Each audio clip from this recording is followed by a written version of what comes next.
Helmet Man News. Like, subscribe, share, Patreon, merchandise. Oink.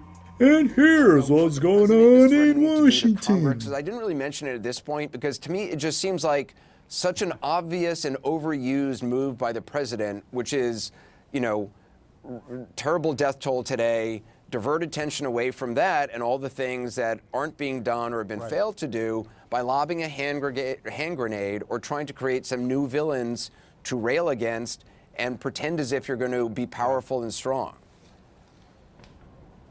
Right, Anderson. I think today the bright, shiny object that the president was dangling in front of the press corps in the Rose Garden was this little-known part of the Constitution that he says would allow him to essentially unilaterally shut down the Congress so he can get his recess appointments for various nominations that he's seen languishing up on Capitol Hill.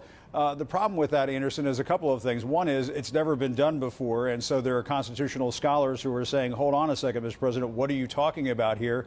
The other thing is that it also depends on what happens in the Senate, which is controlled by the Republicans, and the Senate Majority Leader, Mitch McConnell, just put out a statement in the last several minutes, essentially sounding cool to the idea. In one part of this statement, Anderson, the Senate Majority Leader says he's going to be working on some of these issues in terms of the president's recess appointments that he'd like to see go through, but he's going to be doing that with, working with the Senate Minority Leader Chuck Schumer. And so it sounds as if at this point Mitch McConnell is not on board with this, which probably should give a lot of Americans reason to breathe a sigh of relief tonight, Anderson. Right. I mean, because he's the president, we all take it seriously as if it actually means something, but it's just like him saying he's going to order the governors and he's the one who determines when to reopen.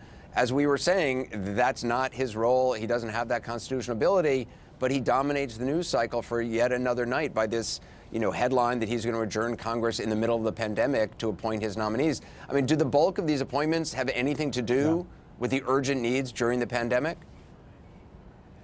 Well, he is mentioning the Director of National Intelligence. He has an acting Director of National Intelligence right now. But, Anderson, he was also harping on the Broadcasting Board of Governors and talking about, the people over at Voice of America and describing them as disgusting people who do disgusting things.